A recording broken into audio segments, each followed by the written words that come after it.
안녕하세요. 지금의 세나입니다. 이번 주도 문을 활짝 열었고요. 벌써 11월의 마지막 주예요. 12월이 다가오고 있고 2019년도 다 갔습니다. 벌써. 남은 한 달을 어떻게 하면 조금 더 알차고 재미있게 보낼까라는 생각을 하고 있고요. 생각해보니까 제가 2017년 11월 30일에 퇴사를 했어요. 3년 동안 다니던 회사를 퇴사를 했는데 작년에는 1주년 파티 했어요. 퇴사 1주년 파티에서 존버 파티라고 진행을 했었는데 이번에는 좀 고민을 해봐야 될 것 같습니다. 생각해보면서 한 2년 동안 진짜 많은 일이 있었구나 라는 생각도 들었고 여러분들께서 뭐 열심히 한다 어떻게 그렇게 여러 가지 일을 많이 하냐라고 하셨지만 저는 사실 그게 뭔가 쳇바퀴 굴러가듯이 막 억지로 재미없게 하는 것보다 어떤 생각을 가지고 했었냐면 저라는 사람이 즐거움을 느낄 때는 생산적인 일을 할 때 되게 즐거움을 느끼거든요. 그런데 그 생산적인 게 뭐 남들이나 사회에서 요구하는 생산적인 거일 때도 있긴 하겠지만 그게 아니라 스스로 나 오늘 정말 생산적으로 잘 살았다라고 생각이 들면 그걸로 또 힘을 얻어서 계속 나아가는 성향인 것 같아요. 그래서 좀 방황의 시기도 많았지만 열심히 운영을 해서 아직까지 유지를 잘 하고 있는 것 같습니다. 앞으로 또 어떻게 유지를 해야 될지 조금 더 고민을 해봐야겠지만 모르겠어요. 이제 흘러가는 대로 흘러가겠지. 약간 해탈의 경제도 좀 이런 것 같아요. 이걸 하면서 이거는 서점을 하면서가 아니라 자영업을 하면서 해탈의 경지에 좀 이르지 않았나라는 생각합니다. 아무튼 저도 열심히 버티고 있는데 여러분들도 잘 버티고 있는지 재미있게 보내고 계신지 궁금하네요.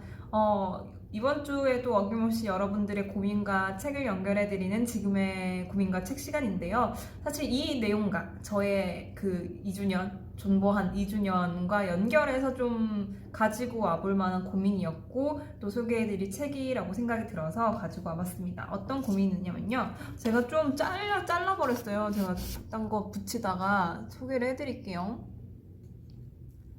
앞으로 더 열심히 살려고 보니까 어느새 30을 바라보고 있습니다. 이분 저랑 나이가 똑같지 않을까? 그래서 열심히 살지 않았던 지난날이 후회가 될 때가 있어서 뭐부터 시작해야 할지 모르겠어요. 하고 싶은 건 많고 생각도 많대요.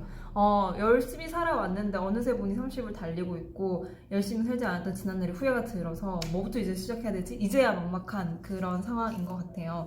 그러게요. 왜 이렇게 시간은 빨리 갔죠? 전 마음은 아직 고등학생인데 어느덧 저도 30을 바라보고 있고 사실 근데 저는 개인적으로 빨리 30대가 됐으면 좋겠다라고 생각을 하는 편이라서 30살이 설레기도 하지만 두렵기도 해요. 안 두려울 수는 없는 것 같아요. 왜냐면은 뭔가 사회에서 원하는 거는 그 나이가 되면 어느 정도의 안정과 무언가는 가지고 있어야 된다라고 말은 하지만 사실 가지고 있는 게 아무것도 없잖아요. 서점 달랑 하는데 이거 하는데 가진 게 없어서 불안감이 엄습해 오고 있지만 도대체 이런 고민을 하시는 분들에게는 어떤 게 필요할까 고민을 참 많이 해봤던 때가 있었던 것 같아요. 왜냐면 저도 그 고민을 했기 때문에. 제가 지금의 세상이라고 이름을 지은 이유가 굉장히 많아요. 정말 많아요. 그래서 붙이려고 하면 다 붙일 수가 있어요. 근데 사실 저라는 사람은 이 고민을 하신 분처럼 과거에 돌아보니까 후회가 된다고 하잖아요. 저는 굉장히 과거의 경험들과 내가 했던 행동들에 있어서 굉장히 많은 후회를 하면서 살아왔고 그와 반면에 미래에 대한 두려움이 너무 심했던 사람이었어요. 그래서 사실 현재나 지금이 진짜 없는 사람이었어요. 맨날 과거를 떠올리면서 그때 상황이나 그때 그러지 말거리라는 거에 맨날 붙잡혀 살아서 저의 현재는 과거였던 것 같아요. 그렇게 살았던 것 같아요. 그래서 좀 지금에 더 충실해보고자 하는 의미도 많았었지만 지금의 세상에 이름을 지을 때도 참 저도 그렇게 살았던 것 같아요. 근데 맨날 뒤돌아보면 맨날 후회스러운 게 한 개씩 있는 것 같아요. 그건 어쩔 수 없는 것 같아요. 인간의 삶이라는 게 그런 것 같아요. 과거의 후회를 삼고 지금 좀 더 나은 사람으로 살고 싶어서 살아가는 게 인간의 삶이지 않을까라는 생각을 하는데 저 또한 이 생각을 참 많이 했어요. 뭐부터 해야 되지? 사실 저는 오늘도 하고 왔어요. 뭘 해야 될까? 더 해야 될까? 뭐부터 해야 될까? 분명히 열심히 살아온 것 같은데? 라는 생각도 들고 뭘 더 해야 되지? 막 이런 생각들이 많아졌던 시기인 것 같아요. 지금 저도. 왜냐면 이게 겨울이고 이제 2020년이 다가오잖아요. 새로운 해가 다가오잖아요. 그럴 때는 모두가 고민에 빠지는 것 같아요. 모두가 한 번쯤 되돌아보고. 근데 계속해서 과거에 머물러 있는 게 아니라 이분처럼 뭘 시작하고 싶은데 뭐부터 해야 될지 모르겠다라는 그 현재형으로 계속 찾는 것들이 되게 중요한 것 같아요.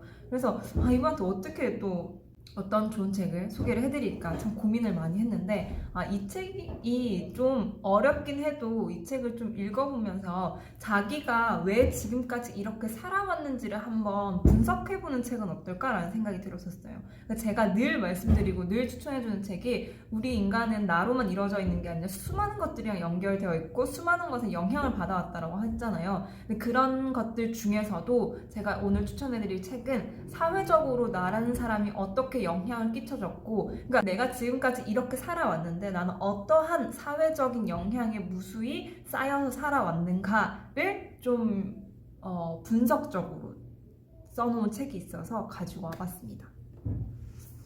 뭐부터 해야 될지 모르겠다고 하시길래 이걸로 나라는 사람이 얼마나 겹겹이 사회적인 영향들로 쌓아져 있는가를 한번 바라보시고, 바라본 다음에 필요 없는 것들은 좀 덜어내는 것들, 그 작업이 필요한 것 같아요. 그래서 이 책을 보면서 그 작업을 좀 해보면 어떨까라는 생각을 합니다. 어떤 책이냐면 이 책이에요. 자기를 위한 인간이라는 책이고 에리히 프롬이라는 책입니다. 철학책 좋아하시는 분들에게는 많이 유명한 작가인가요? 철학가죠. 어떻게 적혀져 있냐면 사회심리학자이자 정신분석학자로 프랑크푸르트의 유태인 가정에서 태어났다. 그러니까 심리학자이자 정신분석학자인데 에리 프롬이 되게 많이 나와요. 근데 사실 저는 에리 프롬의 생각과 조금 비슷한 것 같아요. 그러니까 철학도 제가 봤을 때는 철학자마다 자기랑 비슷하게 생각하는 스타일이 분명히 있는 것 같아요. 그게 많이 책을 읽다 보면은 나는 이 사람의 말에 조금 동의를 더 많이 한다. 이러한 생각으로 나도 좀 흘러가는 것 같다라는 분들이 분명히 있거든요. 저는 에리 프롬이랑 좀 비슷하게 제가 세상을 바라보는 방법이나 인간을 바라보는 방법이 비슷하지 않나라는 생각을 좀 합니다. 잠깐 이야기를 해드리자면 이 책 결코 쉽지 않아요. 저도 읽는데 조금 어려웠어요. 어려웠는데 왜냐면 사회적인 용어가 많이 나오고 조금 문제 자체를 한 개만 바라보는 게 아니라 엄청 넓게 다양하게 생각을 해야 돼서 좀 생각이 분산됐던 것 같아요. 그래서 좀 어렵다고 생각을 했지만 제가 읽은 바로 조금의 뭔가 요약을 하고 여러분들이 보신다면 도움이 되지 않을까 싶어서 좀 천천히 설명을 해드리려고요, 오늘은. 에리 프롬이 왜 유명하냐면 에리 프롬은 프로이트가 막 인간 정신 이야기를 하잖아요. 마르크스의 사상이라는 게 있는데 사회 경제적인 여건들도 막 이야기를 해요, 마르크스. 근데 프로이트는 정신적인 것만 막 이야기를 하죠. 근데 이거를 따로 보는 게 아니라 둘이 합쳐야 돼. 사회 심리학이라는 거야 이게 라고 먼저 이야기를 했던 사람이 에리 프롬이라고 합니다. 그러니까 이게 너무 어려우니까 다 집어치우고 이 어려운 말들을 그냥 인간이라는 게 그냥 정신과 본능만 있는 게 아니야. 사회 경제적인 여건들이 따로 돌아가는 게 아니야. 이건 다 합쳐진 거야. 인간에게 무수한 영향을 끼쳐준 거야 라고 통합을 해서 설명하고 있는 게 에리 프롬이고, 그래서 읽어보면 이 책은 특히나 더 너라는 사람이 그냥 너로 만들어진 것 같지? 자기를 위한 인간이잖아요. 그러니까 너도 그냥 인간인 것 같지? 아니, 너는 그냥 인간이 아니야. 사회적인 영향에 무수히 똘똘 뭉쳐서 살아온 너야. 근데 그 너를 벗어나려면 자기를 위해 살아야 돼. 그래서 자기를 위한 인간인 것 같아요. 자기를 위한 인간. 어떻게 우리는 나를 위한 인간이 될 수 있을까를 고민할 수 있는 책인 건 확실한 것 같아요. 이 책이 결코 쉽지 않다라고 이야기를 드리는데 제가 조금씩 풀어서 설명을 해드릴게요. 그러니까 이걸 보고 읽으시거나 아니면 읽고 나서 제 영상을 보시고 다시 읽어도 좋을 것 같아요. 저도 이거 한 두세 번 더 읽어봐야 되지 않을까. 완벽하게 이해가 잘 안 되는 부분들이 되게 많은 것 같아요. 그런데 이 책의 핵심은 뭐냐면 제가 좀 읽어드릴게요. 가치관과 도덕적 갈등의 근원을 이해하지 않고는 인간과 인간의 정서적이고 정신적인 장애를 이해할 수 없다. 심리학은 자연적인 영역을 정신적인 영역과 분리하며 자연적인 영역에만 주목함으로써 발전한 것이 아니다. 인간을 심신통합체로 파악하던 인본주의적 윤리학의 위대한 전통으로 되돌아가 인간의 목표는 본연의 자신이 되는 것이고 그 목표를 달성하기 위해서는 인간이 자신을 위해 존재해야 한다고 믿는 데서부터 출발한다고 보는 것이다. 그러니까 무슨 말이냐면 인간이 자연적인 거, 그러니까 그냥 살아있는 거, 더 쉽게 예를 들면 몸 따로 정신 따로가 아니라는 거죠. 몸도 있고 정신도 있는데 이거를 따로따로 생각하는 게 아니라 합쳐서 생각해야 돼 라고 이야기를 하고 있어요. 그래서 우리가 출발을 해야 될 것, 다시 출발해야 될 것은 본연의 자신이 돼야 된다. 너를 위한 너가 돼야 된다. 그것을 한번 공부를 해보자 라고 시작하는 글입니다. 그래서 처음에는 가치 판단에 대한 이야기가 많이 나와요. 여기서 보면은 어린아이는 자기 주변의 사람들이 자신의 행동에 어떻게 반응하느냐에 따라 가치 판단의 기준을 형성해 간다. 그러니까 가치라는 게 인간의 삶에서 굉장히 중요한데 우리도 가치 있는 삶을 살고 싶잖아요. 가치 없는 걸 하면 무의미하거나 무력하거나 아니면 허무해지잖아요. 그런데 그 가치 판단이라는 게 처음부터 어떻게 생기냐라고 하면은 사회적인 시선에 의해서 만들어진 가치라는 게 있다는 거죠. 이게 저번이랑 저저번에도 이야기를 했는데 제일 쉽게 예를 들면 혐오라는 감정이 그냥 태어나자마자 생기는 게 아니라 사회적으로 우리가 살아가면서 저거 혐오스러워 라고 인식하게 된다면 우리도 저건 혐오스러운 거구나 라고 생각하게 되는 거죠. 그러니까 그 어떠한 사물이나 사건의 가치를 혐오스럽다라고 우리가 판단을 내리는데 우리 인간이 아기 때부터 커오면서 가치 판단이 주변에서 뭐 엄마나 이거 안 돼, 더러운 거야, 저건 나쁜 거야 라고 스스로 이야기를 해주면서 가치 판단이 형성이 된다는 거죠. 그래서 보면 자신의 미덕을 펼쳐 보이면 그는 도덕적인 사람이 된다. 그런데 현대적 의미에서 미덕은 권위주의적 윤리에 속하는 개념이다. 따라서 도덕적인 사람이 된다는 것은 자제하고 순종하는 사람, 자신의 개성을 표현하기보다는 억누르는 사람을 뜻한다.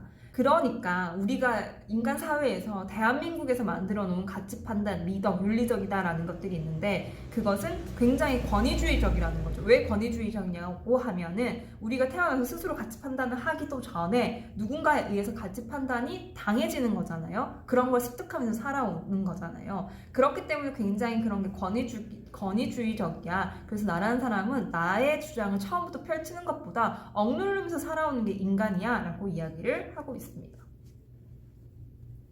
그러니까 그게 잘못됐다라는 게 아니라 그게 나쁘다라는 게 아니라 인간 사회에서 사는 인간이라면 모두 다 그렇다라는 거죠. 그걸 아는 거에서부터 출발하는 게 제일 중요한 것 같아요. 그러니까 내가 왜 이렇게 행동을 하지? 내가 왜 이렇게 생각을 하지? 라는 것들이 분명히 주체적인 것도 있지만 주체적이지 않은 것도 분명히 존재를 해요. 그러니까 누군가가 현재 좋은 일 한다. 쟤 좋은 일 한다. 저건 좋은 일이야, 나쁜 일이야 라고 판단을 하는 것들도 우리는 모두 신경을 써서 살아간다는 거죠. 왜냐하면 우리는 공동체 사회니까.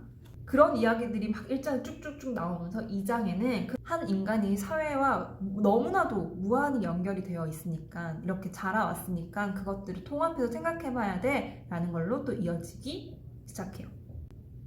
그리고 또 흥미로웠던 건 뭐냐면 그런 이야기들을 하면서 이성에 대한 이야기들이 많이 나오거든요. 근데 이성은 인간에게 주어진 축복이지만 저주기도 하다. 인간은 결코 해결할 수 없는 이분법적 조건을 해결하려고 끊임없이 투쟁한다. 이게 뭐냐면 인간이라는 건 이분법적으로 생각한다라는 거죠. 우리의 사고 패턴이 그래요. 좋은 것이 있으면 나쁜 것이 있고 선이 있으면 악이 있고 이런 식으로 이분법으로 나눠서 생각하는 것들, N극과 S극 이런 것처럼 우리 모두는 다 나눠 생각하는 거죠. 이걸 해결할 수가 없대요. 다시 말하면 항상 불가피하게 불균형 상태에 있다는 점에서 인간은 존재론적으로 다른 모든 생명체와 다르다. 그러니까 인간이 다른 생명체와 다른 것은 이분법적으로 사고를 하면서 인간은 항상 불균형의 상태에 있다는 거죠. 저번에도 잠깐 이야기를 해드렸는데 인간이 항상 안정되고 싶어 하잖아요. 균형을 잡고 싶어 하잖아요. 그런데 인간의 세포까지 막 가면 인간은 절대 균형을 잡고 이렇게 안정적인 상태가 없대요. 계속 움직이는 상태라고 하더라고요. 근데 우리는 움직이는 상태에 살고 있기 때문에 가지지 못한 것을 가지고 싶어 하는데 그게 안정이라고 하더라고요. 어떤 책에서. 그렇게 보면 우리가 불균형하고 불안정한 건 너무나도 당연하다라는 생각이 들어요. 그렇게 생각하면 조금 나름의 위안 나름의 위안은 되는 것 같아요. 인간은 과거에 조상이 살았던 삶의 방식을 그대로 되풀이하며 살아가지 않는다. 어떻게든 인간도 살아남아야 한다. 인간은 지루함을 느끼는 유일한 동물이며 불만에 사로잡혀 낙원에서 쫓겨났다고 생각할 수 있는 유일한 동물이다. 또한 자신의 존재 조건을 어떻게든 해결해야 하지만 결코 벗어날 수 없는 문제거리로 여기는 유일한 동물이기도 하다. 그렇다고 자연과 조화롭게 살아가던 인간 이전의 상태로 돌아갈 수는 없다. 따라서 인간은 자연의 지배자, 더 나아가 자신의 지배자가 될 때까지 이성을 꾸준히 개발하는 수밖에 없다. 이 에리 프롬은 계속해서 그 이성에 대한 이야기를 해요. 우리는 이성을 꾸준히 개발을 해야 돼. 왜냐면 우리는 계속 진화하고 살아갈 거잖아. 과거로 똑같이 살아가는 건 아니잖아. 그러니까 우리는 계속 이성을 개발하면서 어떻게 하면 더 나아가서 잘 살 것인지 그것들을 끊임없이 개발해야 돼라고 이야기를 하고 있습니다. 그러면서 그게 나와야 어떻게 해결할 거야, 그러면. 우리가 이렇게 괴롭고 재미가 없고, 우리는 이렇게 사회적으로 만들어졌는데 어떡하라고, 뭐 갑자기 뭐 해탈의 경지에 이르러서 우리가 뭘 할 수는 없잖아요. 어떻게 하냐면, 이런 문제를 해결할 방법은 하나밖에 없다. 진실을 직시하고 인간은 자신의 운명과 무관한 우주에서 근본적으로 외톨이고 고독한 존재라는 걸 인정하며 인간을 대신해 인간의 문제를 해결해 줄 수 있는 초월적 존재는 없음을 깨닫는 것이다. 인간은 자신에 대한 책임을 인정하고 자신에게 내재된 능력을 활용하는 경우에만 자신의 삶에 의미를 부여할 수 있다는 사실도 받아들여야 한다.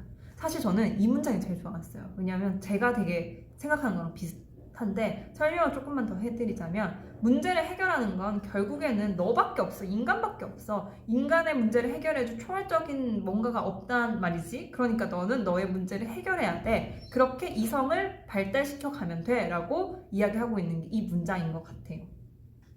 그렇게 이야기하는 게 아까 이야기했던 것처럼 가치 판단을 처음에 이야기했잖아요. 그렇게 내가 스스로 어떠한 것에, 어떠한 사물에, 어떠한 사건에 가치를 스스로 판단할 수 있게, 스스로 판단을 내릴 수 있게 만들어진다면 그것이 분명히 자기를 위한 인간일 거야 라고 이야기를 해주는 것 같아요. 사실 저도 삶의 의미를 되게 많이 중요시하고 찾는 걸 되게 중요시했는데, 내가 스스로 남들은 의미 없다라고 하지만 내가 스스로 의미 있다라는 일을 하고 살아가면 괜찮다라고 생각이 들어요. 그래서 이야기를 하는 게 인간은 인간의 문제를 네가 해결해야 돼 라고 이야기를 하는데, 그 방법이 어떠한 단어로 나와 있냐면 자각이라고 해요. 넌 자각해야 돼 라는 단어가 나오는데, 무엇을 자각해야 되냐면 아까와 같이 지금 앞에서 쭉 설명해왔던 것처럼 우리는 나로서 존재하는 게 아니라 사회적으로 무수히 영향을 끼쳐왔다는 거죠. 그런 것들을 자각하고 나라는 인간이 있구나, 나의 이성이 있구나, 내가 스스로 같이 판단을 할 수 있구나 라는 것들을 자각하는 게 먼저야 라고 이야기를 해주고 있습니다. 그래서 나왔던 문장이 또, 인간은 육체와 정신을 동시에 지닌 존재이기 때문에 생각과 삶의 과정에서 또 감정과 행동에서 겪는 이분법적 모순에 어떻게든 대응해야 한다. 요컨대 인간은 존재의 모든 영역에서 하나가 되도록 노력하며 새로운 균형을 찾아가야 한다. 그러니까 아까 이야기했던 것처럼 인간은 그냥 무조건 불균형의 상태잖아요. 그런데 균형을 원하는데, 우리가 일반적으로 생각하고 있는 성공의 기준처럼 균형의 기준을 만들어가는 것이 아니라, 거기에 충족되어 사는 것이 아니라 너만의 새로운 균형을 찾아야 돼 라고 이야기를 하고 있습니다. 그런 이야기가 쭉쭉쭉 나오면서 뒤에서는 재밌는 이야기가 많아요. 사실은 약간 1장인가? 2장인가? 까지는 지루할 수 있어요. 이게 너무 어려워서, 단어가 너무 어려운데 그걸 충분히 설명을 해줘야 뒤에 게 이해가 되기 때문에 저도 오늘은 앞쪽의 내용들만 조금 설명을 해드렸어요. 저도 이만큼 또 많이 접으면서 공부를 했던 책이에요. 외로움의 철학 같은 경우는 읽으면서 공감하고 깨달은 게 많았다면, 이 자기를 위한 인간은 진짜 저 스스로를 공부를 굉장히 많이 할 수 있도록 도와줬던 책인 것 같아요. 마지막으로 좀 한 구절만 소개를 해드리고 끝내려고 하는데요. 이 글은 에리 프롬이 적은 게 아니라 글을 옮긴 분이 써주셨어요. 옮긴 이의 글이라고 해서 써주셨는데, 딱 마지막에 이런 이야기가 나와요. 만화 슬램덩크에서 주인공 강백호는 왼손은 거들 뿐이라고 말한다. 사회학적으로 말하면 시스템은 우리의 삶에서 부차적인 요소에 불과하다는 뜻이다. 또 우리의 삶에서는 운명 지어지거나 미리 예정된 것은 없다. 주어진 환경에서 순간순간의 선택은 전적으로 개개인의 몫이다. 이런 점에서 우리는 희망을 품어도 괜찮을 듯하다. 물론 성숙하고 생산적인 사람이 되어야 한다라는 조건이 필요하다. 자신과 사회의 윤리적인 문제를 직시하려는 적극적인 의지가 있고, 본래의 자신이 되고 자신을 위해 존재하려는 용기가 있으면 된다.